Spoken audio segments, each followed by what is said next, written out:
So I thought maybe there was a problem. Yeah. Hello. So thank you for joining, Mr. Sharma, and Sanjay is already there. Yeah. Um, we had just started talking on generally trying to understand the urban scenario. Uh, I just sent a mail actually to all of you. I should have sent it earlier, but I just sent it about 5 minutes back. I'll tell you, it just contains some questions and topics which I thought we could discuss. If not today, maybe then we can have a second round later as well. See, just to explain to you the purpose, uh, some of my people I know in Susanna, in EWAG, GIZ, they are writing a monograph on urban sanitation journey. And this monograph is only about 70, 80 pages. So they said it's a book. And they said, can you contribute about 4 or 5 pages on the South Asian experience? So I thought, एक book में 4 or 5 pages doesn't make much sense. But then when they shared the draft with me, it was about 70, 80 pages. उसमें से भी 5, 10 pages तो introduction वगैरह के ही निकल जाते हैं. So what this monograph is trying to do is that they are looking at the approaches which were followed in urban sanitation. The latest approach, for example, is there इनका GIZ का ये clues approach है. Sustainable sanitation approach. They are talking of also of some principles, but broadly they are looking at approach and tools. So tools में इनके हैं city sanitation planning, इनका ये जो है shit flow diagram है, city wide inclusive sanitation. These they call tools. So they were compiling the urban sanitation journey through approaches and tools. That this happened, this happened, this happened. So they received this feedback that this monograph has nothing about what happened on the ground actually in developing countries. All these tools and approaches are fine, but hua kya? So they approached me and they are not paying me. This is not a consultancy. So I also wanted to make that very clear. So in my note, I have shared that. So, some people think कि हमारा time खराब करेगा, इसको तो कमाई हो रहा है. So I don't like doing that work also. So I made it very clear in the note I shared today that this is not a paid work. And I wrote all this. They are asking for 4 or 5 pages.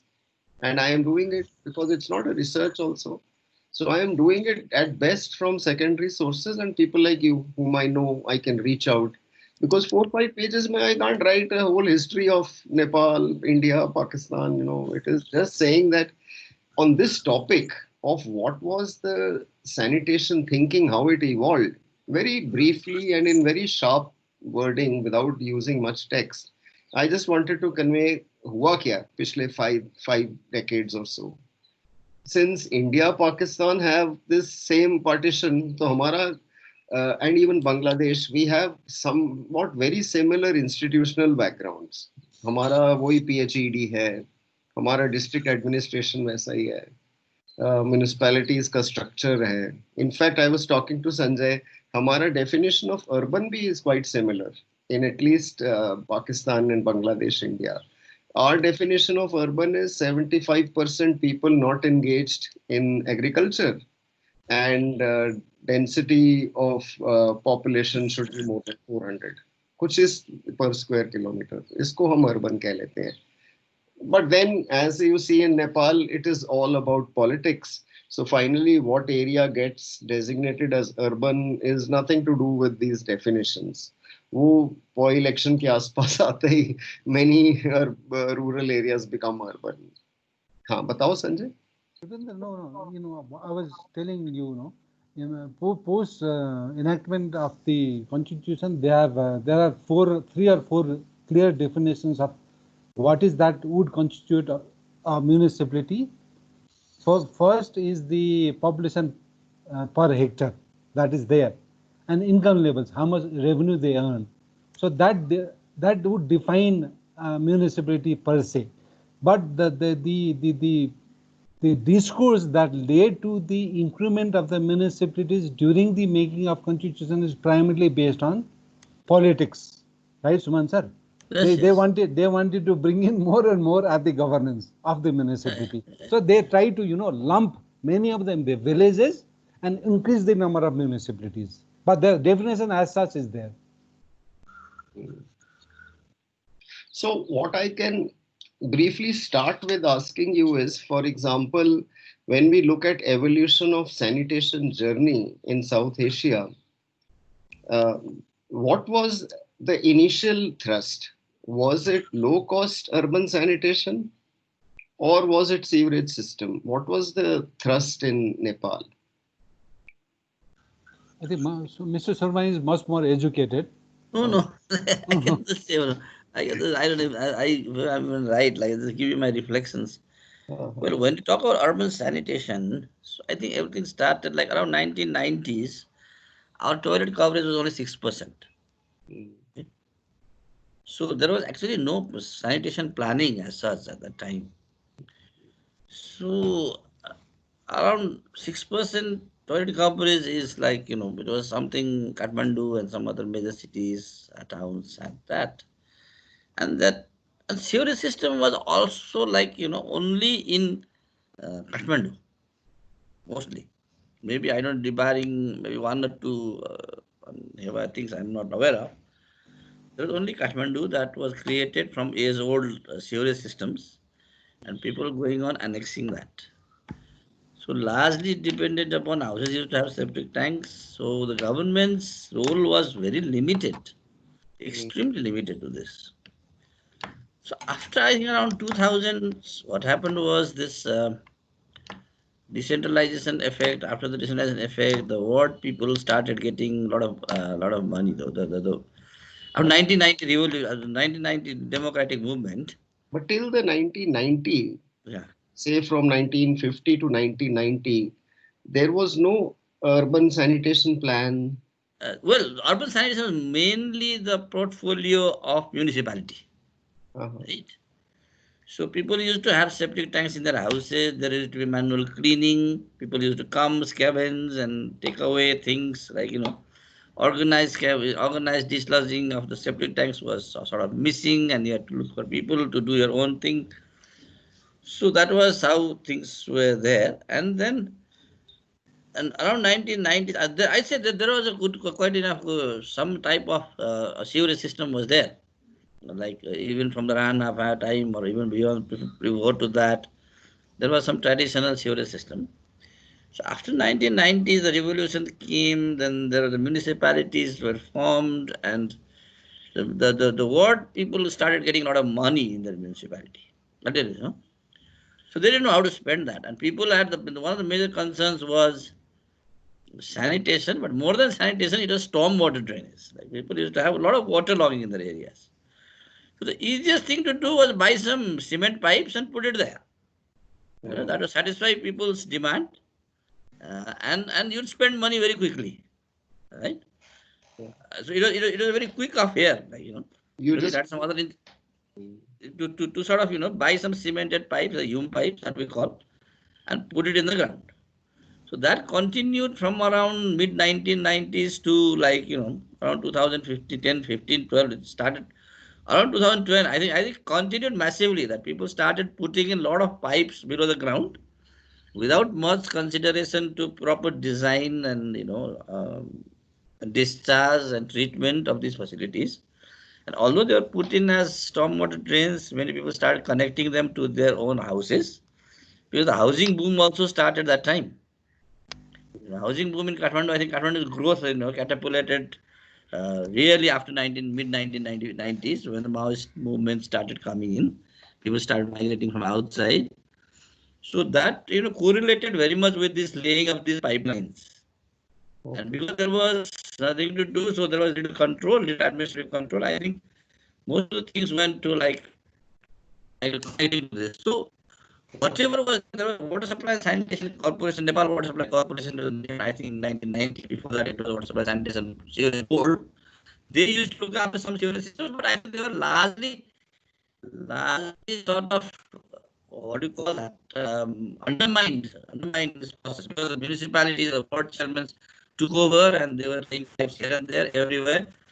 So the thing was disappeared. So earlier in 1980s, they constructed some facultative ponds and facultative ponds in Sundari Ghat and Kodku. A World Bank project had done that. So there was sewage systems in Sundari Ghat and Kodku and few places in Bhaktapur. But these systems were not never put into much use. They broke down pretty quickly, although they were very simple, rudimentary sort of natural systems that was very easy to maintain. And we heard that most of the problem was because the sewage was not flowing to these ponds. So this means that these pond systems didn't start working, so people started arbitrarily discharging into the river. And the And Water Supply Sanitation Board was like converted to Nepal Water Supply Corporation. So the sewerage board, even the sewerage name was taken out because WSSB, actually I'll tell you, the Water Supply and Sewerage Board that was there during mid-80s didn't want to associate itself with the sewerage systems. Actually, they wanted to really go away from that. So they formed Nepal Water Supply Corporation, taking out the word sewerage. In purpose, I tell you this is. So in purpose, they took this up and they named themselves Nepal Water Supply Corporation. But only there was some residual work comes on sewerage. They had to comply, and because of that, so they maintained that. That's all. They had one Dhalsakha was like a sewerage section. So there was no priority as such in Kathmandu for sewerage. But in the same time, outside Kathmandu, 1980, mid-1980s, I remember there was a massive drive to put in the twin pit latrines in other towns like Pokhara or Biranga, Birgant or Janakpur. They used to have this twin pit latrines. That was very popular, and government was subsidizing the construction of twin pit latrines. That is where the sanitation planning and focus goes till 2000s and 2020. So like after that, I would say like then around 2000s, then after 2010 around, then people started seeing the problem that this sewage thing was bringing, right? That the poor sanitation management was bringing. So around 2000, there was a study conducted by 1998, I think Metcalf and Eddy. So they did a Kathmandu urban water supply and sewage study management. And they pointed out some serious flaws in wastewater management, and they proposed construction of some sewage treatment plants, laying out of sewage mains, construction of a 100 trucks capacity, a septic treatment plant that we call nowadays maybe FSM plant. So those things were proposed. And there was also a few studies then that said that there was like a CMS study that local consultant did that. They proposed 14 treatment plants around Kathmandu. There are a few studies that are undertaken, but nothing much outside Kathmandu. There are a few sporadic exercises carried out in Birganj, Janakpur, Pokhara, but not much. So the Kathmandu Valley, after this, what they did was then they created a Metcalf and Eddy plan, actually talked something seriously about sanitation. But in the meantime, people were started complaining of the Bagmati river getting polluted. Right? Because the sewage systems were there, the pond systems that we had, treatment systems were not working, and people were actually the river without no control. The administrative control was very weak, and the water was in their premises. So people started complaining about this. So we had the construction of Bagmati sewage plant for 17 MLD. That was 1994, I think. 94 they started that. That was the first methodical sort of plant that they did except one for ethanol time. I think that's the industrial plant. But so they constructed this plant 16 or 17 MLD that had partial functioning, and I remember that was a modified oxidation ditch. So that was extended resource plant. So then we started doing that. But that was very inadequate. That covered only a small section. The idea was to provide clean water to Bagmati in Pashupati Nath temple for people to bathe. I don't know if it satisfied the condition. Actually, it discharged downstream of Pashupati Nath. And the water, because there was no acceptance for sewerage water to flow into the river, and even though it was treated, I think the public acceptance was feared. It was never surveyed, but it was feared that people will not accept that. So they put in that, so that, but, and then the Bagmati river would start flowing better in the upstream if you just removed and bypass the Paspati area. And but it didn't happen because the Bagmati discharge was so low, the water supply was just so scarce. They are literally, the Nepal Water Supply Corporation was literally taking every drop of Bagmati river into their system. So there was no flow except sewage, so sewage there. So people didn't realize this, and around 2000s, and then okay, then started coming Bagmati sewage plants started continue. So around maybe 2000 would have been completed. After then, around 2010, 9-10, there was a massive drive, like, maybe inspired by Ganga cleaning or something, to clean up Bagmati river. People said, oh, you have to clean up Bagmati river. So clean up Bagmati river campaign started at a massive scale, led by the then chief secretaries, and people were summoned. They're putting plastic bags and this and that. Actually, before that, there was always, Nepal has always been, Kathmandu, like any other city, has always had a problem of solid waste management. So, when there was a problem of solid waste management, then mayor thought that, if there is no solid waste area to dispose, why don't I'll just dump it in Bagmati river banks. So he just started dumping arbitrarily in Bagmati river banks that further polluted the river, created. So then there was a massive drive for Bagmati river to be, they started picking up the solid waste there.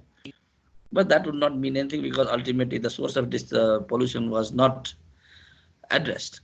It was a very reactive sort of a solution, that whatever it came, you want to pick that up. Well, that helped a little bit, but not much.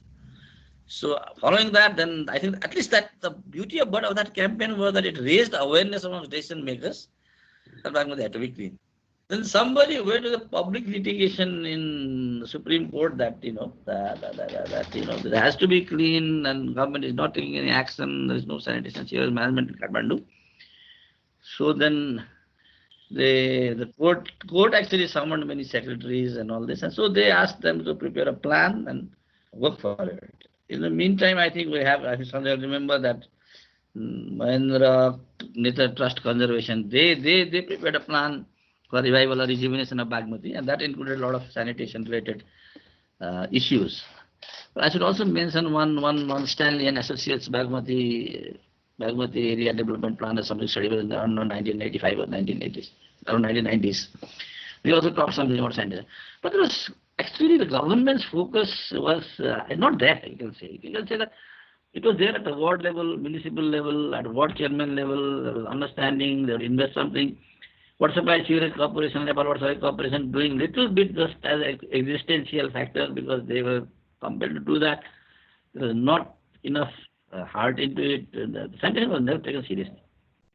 But when I think Sanjay, he'll do that, but he did the money down the pan. I still remember that. He was very aggressive about this. Wateraid, I think, did something good.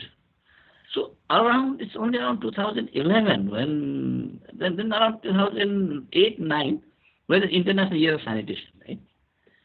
2008 was International Year of Sanitation. That raised awareness, actually. That raised awareness, and what we did was we formed we said, okay, everybody is working so differently. Why don't we just come together and build a common platform here? Not maybe. So we started IYS desk, and that created people to come together and discuss about sanitation. I think seriously talk about sanitation was the first time there was that.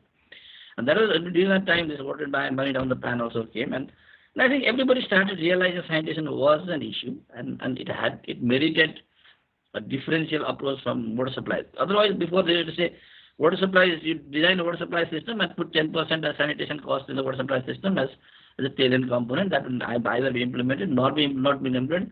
They would build maybe institutional toilets in 1 or 2 public schools, and that was it. So not much. So methodically, I think after the IYS desk, I think a lot of awareness was raised, and that time internationally also people started talking about sanitation. Then there was the Sakwasan 1 and Sakwasan 2, and after Sakwasan, I think people started really to get attracted towards sanitation. There were some few people that were shouting about sanitation, like Namaste Lalji, Sanjay, I remember, used to always talk about sanitation as standalone, but nobody really bothered about it. But after Sakwasan, I think that really gave this whole reason and impetus, not only Nepal, I could say. Like everybody started understanding the effects of sanitation and how it could be done better. So So then we had 2011, we had a master plan. We developed a master plan that was sort of, that was public opening by the public revealing of the master plan was done by the president himself. So that is a lot of commitment on that. And there were two districts like Chitwan and Kaski. They were really fighting for who will be the first in sanitation movement. So there was a big Chitwan. I think that was a very strategic thing, because Chitwan is sort of in Nepal, in sort of a district where there are many migrant people, so people are very easy changing, and they have the perception, and some people will got the space. So that created the Chitwan case, and Kaski case really created some good values there, and we were good champions in Chitwan and Kaski that time. So this good champions as the local development officers. This 2010-11, it started picking up around 2010-11. And then onwards is the story that we went to ODF and this. So this is where is the sanitation journey in Nepal, I would say, from what I remember offhand. Like 2010-11, it has really picked up since IOS 2008. It has really provided a boost by Sakosan events. I think they were very instrumental to it. And then creation of master planning. 2011 master plan to declare Nepal an ODF country was the basis of these things. So I think this is what I would say. And in the urban sanitation part, that ultimately, because there's an overall, so it also covers urban, but in urban sanitation part is largely led by Kathmandu. And after Kathmandu, now people started realizing, then we also need some sewage, we also need some proper management of sanitation, and now we have this things and all. So I would say this that way. I don't know if I've directly tried to inform you, but Sanjay ji may add or not add, you may actually even modify this totally. No, thanks a lot, Suman. Thank you very much. Sanjay, you would like to add? No, sir, you covered it quite well.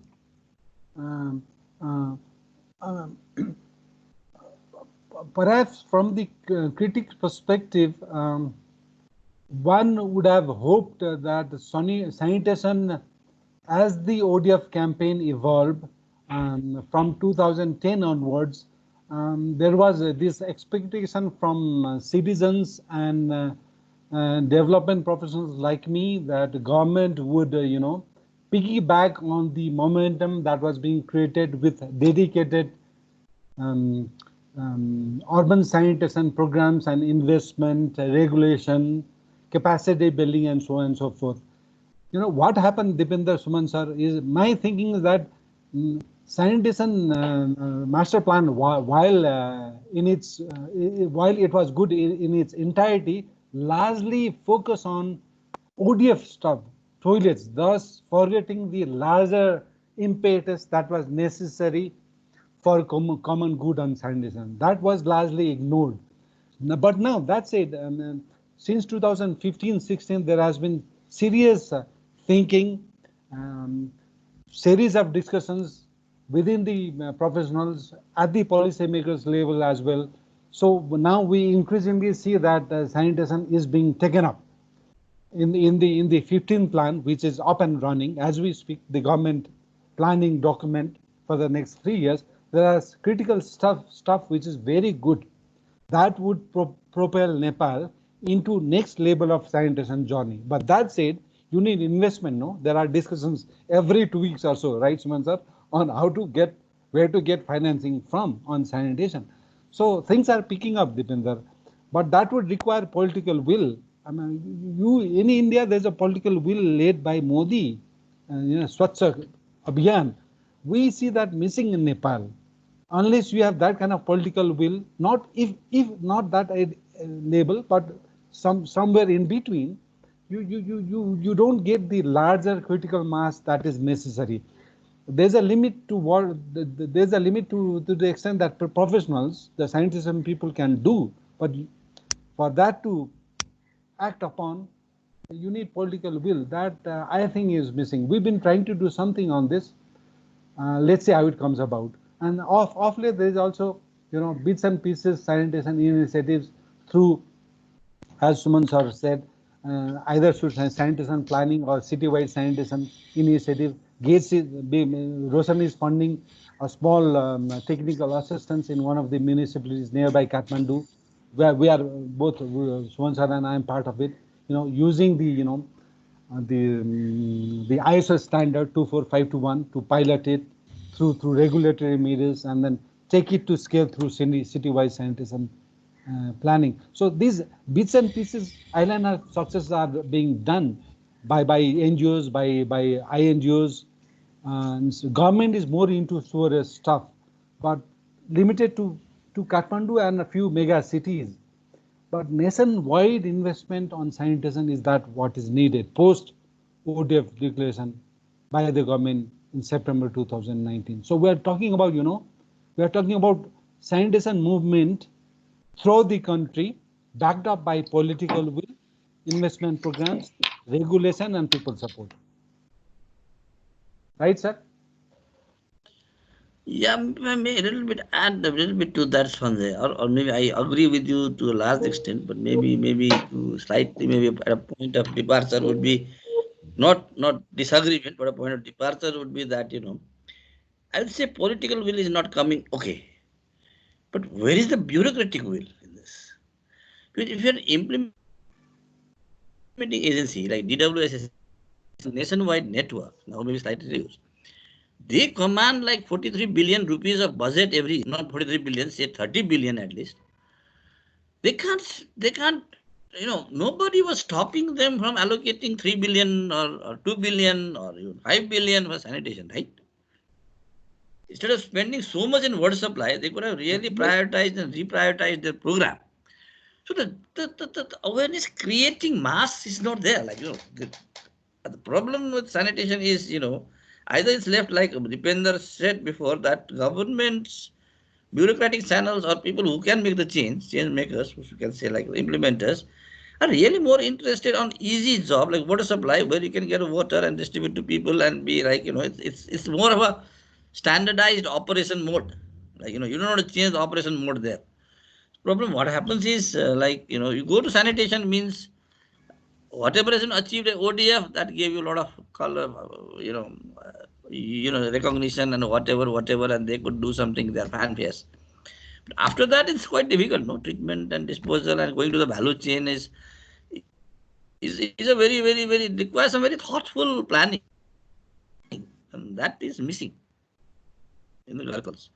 If that was coming out, I think there wouldn't be any political, at least, political barrier, if not a motivation, political championship. There would not be a barrier if people wanted to do that. But going for sanitation means you got to address the value chain, you got to find an area where you can put up a treatment plant, that's always conventional, and there's a lot of problems there. So there has not ever been a methodical way to try and address this. Like you said, maybe I would say there will be a lot of less of bureaucratic champions here. Definitely, if there was a political champion who came up and said, like Mr. Modi came and said, no, I want this. Come on, you guys give me a plan and you guys give me what are the resource requirements. I've got to get it happen. That will definitely drive things through. But I don't think that will come in Nepal, with the leadership that we are seeing in the near horizon. So I think it has to be led by bureaucrats who can bring up a change. See, India experience is also not that great, for example, the Ministry of Supply what created, then their focus is not sanitation still. Oh, you have Ministry of Water Supply, but where is the sanitation? There's no sanitation. Sanitation is just like, again, still an add-on component there. Like there is not a really. Maybe it's just not that people do not want to do it. They're just not used to do it. Yeah. Right? They're doing business as usual in water is like giving a lot of jobs and So Mr. Suman, you made a good changing, but you made a good point of the history when you narrated. You showed that the first priority was drainage, because draining the rainwater and storm water was a priority. What was the main issue? Eh? Yeah, and then people started linking their toilets also with the rainwater, and and then the second priority in all cities, even in India, is solid waste. So in India, solid waste is a major priority for city officials. And then last comes this sewerage and sanitation, because it goes underground, it is out of sight, out of mind. So people are not bothered. Whereas solid waste, dikhta hai, storm water, if it jams, then it comes on the road. So, you need, those are the major priorities.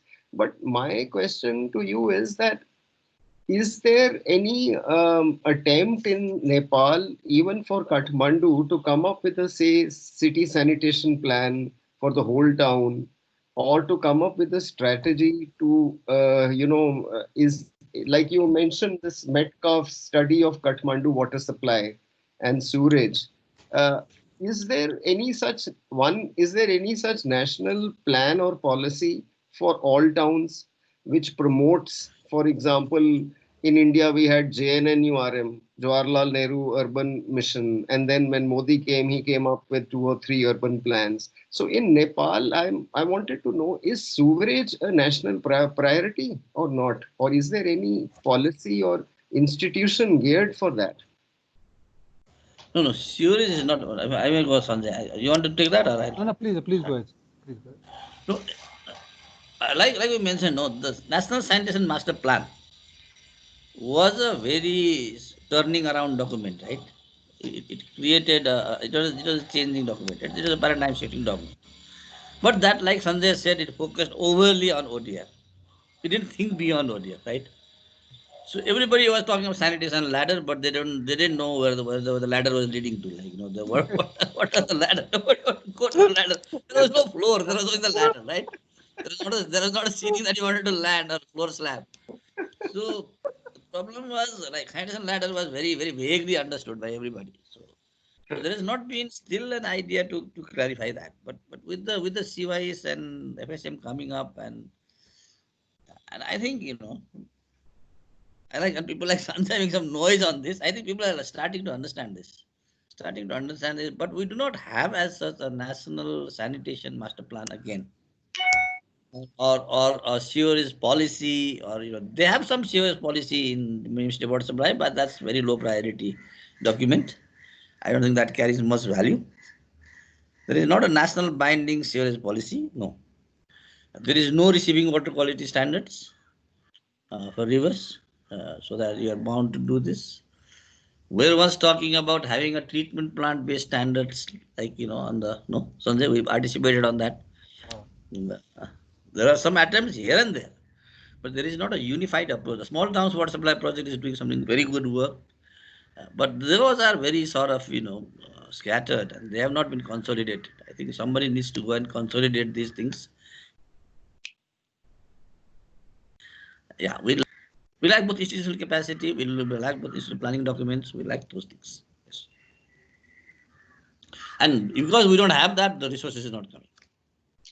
And because we cannot show it to the politicians or the benefits. So I don't think, the budgetary allocations will be a big problem, because, after Melamchi there will be a big gap in water supply portfolio.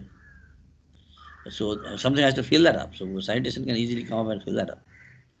There's a beautiful chance there, but we have to be prepared for that. No, there is a, well, there has not been a lot of ministry. I would say ministry has not properly geared towards sanitation on this. People do not see a clear-cut roadmap where to go. So they have not been able to really articulate this roadmap. So I think there is still a confusion about how to do about sanitation here. Like, some people are saying sewerage is the key. Why do you doing FSM? Somebody saying this, somebody saying that. So there is not a clear marking of the roadmap.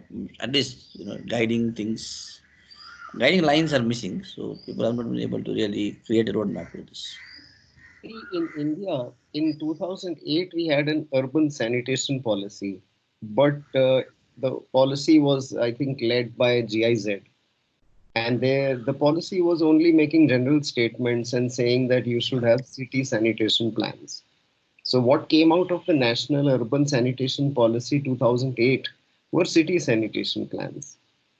And then in 2010-11 in India, this high-powered committee on urbanization came up with an estimate of finances required for sewerage provision in all towns of India.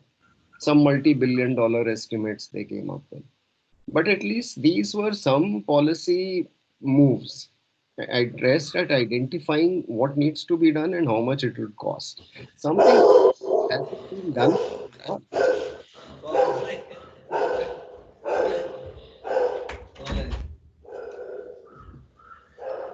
worry about that. So has anything been done for Nepal to identify the kind of technology and systems required and how much it would cost if it was to be done for, say, in India, it was earlier done for 1 million plus towns, and then it was, extended to other towns. But in Nepal, is there any assessment done for the kind of sanitation required in Nepal towns and how much it would cost? Can I, Suman sir? Sure, sure. Yes and no, Dipinder.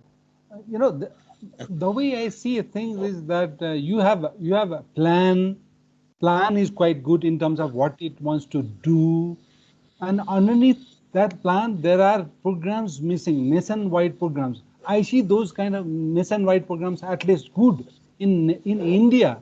In Nepal we have projects. There's a gap between policy approaches. We don't have nationwide programs, but we have projects, silo projects, individual projects supported jointly by government and donors. ADB is a classic example. You see, so that's where I see a missing point. You need in order to propel this sanitation into a wider gamut where public health outcomes can be realized. You need different kind of programs underneath the larger policy gamut, you see. And then that programs will have to be backed up with dedicated investment. You don't see that as of now. ADB supports in individual silo projects here and there in some large cities and this urban, small town and urban. These are not smaller projects per se, but let's say half a billion, put it jointly, perhaps they would amount to $500 million USD for, let's say, 2 to 3 years. But that is not much when the requirement is so vast in terms of how to treat and dispose or reuse the human waste that is being created post ODF. So that kind of wider thinking and devising that wider thinking into programs nationwide, backing up with investment, regulation framework, building human capital. These are something I think would be required for Nepal to jump into the next stage of sanitation program. Right, Suman sir? But this is not going to be... Fully agree. This is something like that. Yeah, that's true. And both by sword and non-sword. They can coexist. To bind them together, you need some kind of planning, whether you want to call that city-wide or city sanitation plan, whatever. Some kind of planning would be required. Somehow we are lacking a sensitization in top bureaucrats. I would guess this is the major bottleneck. I still give lesser blame to politicians. It's good if you have them, they're sensitized and they can come up like Modi comes and stuff. For KP only, it's much better to talk about flyovers and China and Nepal railway than talk about sanitation. He's not bothered about it. He doesn't get that advantage. He talks of fast track and China Nepal railway, Pani Jaj. He's got more color and flavor in that. Politicians are like that. Whatever buys them credit, they'll go for that. No, really, no. So it's the bureaucrats who should be shaping the political ideologies and they can be shaping up policies and convincing them and slowly. So maybe we should actually, you and I should work to that line, Sanjay. So I think we are also culprits on that. We have not been able to do this. Now with this discussion, I started realizing that we are also the ones who failed to do that. In India, what happens is that we have in each state government there is a state technical agency, parastate agency like Jal Nigam for UP, Bihar, these big states, and which are more backward compared to southern Indian states. In South Indian states and in Maharashtra, the municipality is very strong. Whereas in North Indian states, it is these parastate agencies which are strong and they do all the infrastructure. They prepare DPRs, they implement projects. So Rajasthan, UP, wherever we are working, we find that the parastate agencies are more interested in big expensive projects because bigger spending gets bigger cuts for them. So they are all the time pushing for more sewerage projects, more expensive But now the government doesn't have money, so they tell them, so you go for FSM. So for in small towns, they say, no, no, we can't give you. Now you go for FSM. So that is how they are turning around and saying, okay, we'll do something, but give us at least something for sewerage. So that situation doesn't seem to be there in Nepal. Your, for example, Kathmandu town, do people demand sewerage systems, or are they happy with the way things are? Kathmandu is fairly covered with sewerage system. You know that. It's more than 60% coverage here. But only thing is that they are not discharging properly. Because they are being discharged in the rivers. So it's not. I flush and I forget sort of thing. You complain about Bagmati getting polluted or rivers getting polluted, or but you flush and forget. Kathmandu is like fairly advantage in that. You got more than 60 to 70% coverage in sewerage. So, like I said, the road department is putting it big storm drains. So people are connecting it to that. So they really don't understand between the difference between sewerage and then water storm drains, and nobody's actually. You can't expect them to also. If they see a pipe that's having a drainage facility, why don't you connect that? So that is the thing. So the question is, I think I would give a lot of blame to the water sector department or ministry that they have not been able to push this. There has been a lot of engagement in water to think about sanitation. So in Nepal, as they haven't Sanjay come was to a saying, time that they can think of sanitation in that systematic way. so in Nepal, as Sanjay was saying, you have projects, you don't have programs. And these projects may be ADB project or Gates Foundation project or, Swiss project or Danish project like that. So are these approaches, these things like ecological sanitation? See, the problem. I'll let the problem now with the decentralization. I'm just intervening this. Okay, I'm sorry for intervening, but go from the Constitution. Okay, if you go to Constitution Appendix 5 to 8 or 9, 10, they outline sort of state and province and local government and federal government responsibilities. They are very clear about water supply. They say water supply is a concurrent function, sort of is primarily a local function, but it's also a concurrent function by the state in terms of this. That's how at least the water people would like to define that they are a federal part of it. But in the sanitation part is still very weak.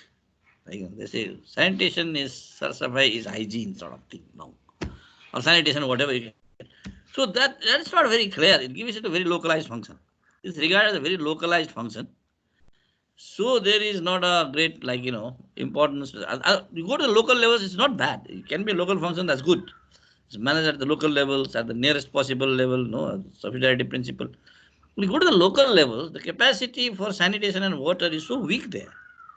They are not in the water division itself in the state government is within a Ministry of Planning and Works. So it looks after irrigation, it looks after hydroelectricity development, and it also looks after water supply.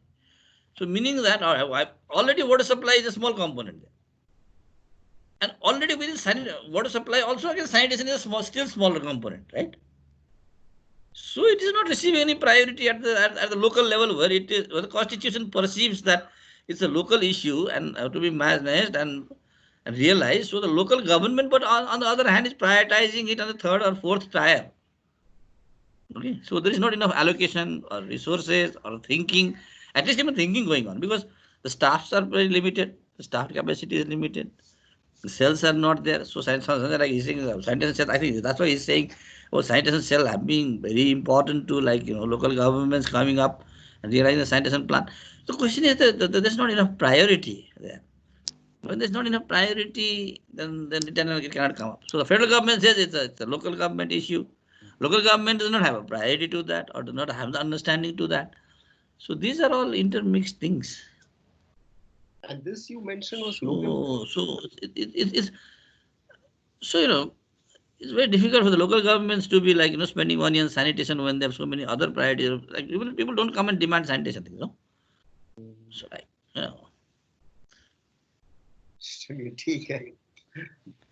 maybe we're talking something else, Sanjay. Oh, yes, very well said. In India, again, depending on Bharat Swachh Abhiyan, we have dedicated programs, no, underneath that Swachh Abhiyan, like Amrut. There are 4 to 5 key programs under which, local level programs are implemented. Right? That's what I was referring to. As Suman sir said, in terms of target, SDG target they have set. No? But SDG targets will have to be owned, realized, backed up with programs by the Nepal government. I mean, SDG is a paper, put in the cupboard. So it doesn't say much when there are no dedicated programs. That's what I think Nepal is missing. That's where India, I think, is leading. If that were to happen, federal government developing dedicated programs on sanitation, different sanitation, sewered, non-sewered mix, whatever, with planning and all those. That would guide the local government, the municipalities to integrate through their own annual planning and budgeting, and if help is required, seek support from, you said what people's priorities are. If national governments were to prioritize in terms of programs, then local government will follow the suit. That's where I think the clear gap lies in Nepal, where we can learn from India. Dipender, we need to inculcate this kind of dialogues to start with, and perhaps some partnership. We tried. So let's try to think aloud on this. I agree, Sanjay. Just to clarify on one thing about the India experience, in 2014, when Swachh Bharat Mission was launched, the priority, as Mr. Suman was also saying, for us was actually treating our wastewater and treating our solid waste, because we also have solid waste dump sites which are reaching sky high like Himalayas now. So our major priority in 2014 was actually to do something about treatment, because we had sanitation coverage, at least in the urban areas like in your country also, it was quite high, more than 89% or 90%. In rural areas, it was low.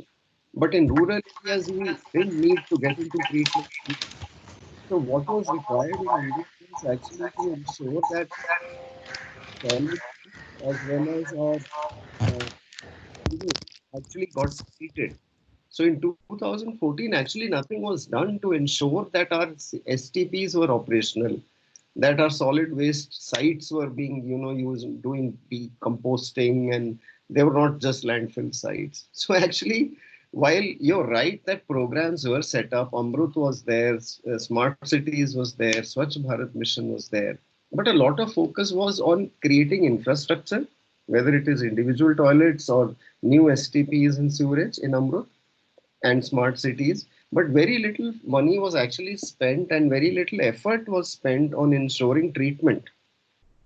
So with the result, we are where we were in 2014. We in fact have more sewage being generated, more Ganga is unclean, because merely creating infrastructure doesn't lead to treatment. So the Ganga is dirty, not because it doesn't have treatment. We have a lot of treatment plants already, but they don't work, or the operators are not paid in time. So Ganga still remains the same. So that is the biggest challenge which we have faced. But you're right. I mean, more discussion can help in understanding the context better. Like I remember from my visits to Kathmandu when you were there, you used to show us your drainage channels, Lumanti working. I mean, so Mr. Suman is right. The first issue was drainage. And in a hilly area, drainage is more important as a public health issue. And solid waste, certainly. So I think there are these common things. So I think we can end here unless you want to discuss more. And if you can help you on this, but maybe if you can share with me some reports like this Metcalf report, which you were mentioning about Kathmandu, that study, if you can share that. And I don't have. And by the way, the problem is the Melamchi project should have it somewhere, but I remember that because I worked on that report and created another once in 2000, but I lost those files. But I created a sort of a master plan also for Kathmandu, a very preliminary concept plan, not a master plan. And any report on discussion, but those things, I don't. Those must be available, Sanjay, somewhere with Melamchi project or urban water supply sector reform. So or that was like. and any report the institutional framework of urban water supply. Like what is your Oh, Nepal? there are many on that. There are many on that, but like even CIMP now has got that, or previous to that, there are other reports like that discuss on that. There are many reports. Reports, don't worry about the report. There are a lot of reports. Only thing we don't act on the reports. Like No, I just needed to know what is the structure. there is. Kathmandu is so well studied city in terms of what's a scientist. People have studied every little aspect of it, but nobody implements that. There's one, Dipendra, there's one latest on Kathmandu. It's called CIMP2, CIMP, supported by ADB and government. But is only for Kathmandu. Is only for Kathmandu. In rest of Nepal, there's one large policy study done by SNV a couple of years ago. I'll check if I'll send these two. Okay. But the summary of that is in the paper that Suman Sharma and I did, which I shared with you. Okay. May not provide enough details, but the summary, the crux of it is already there.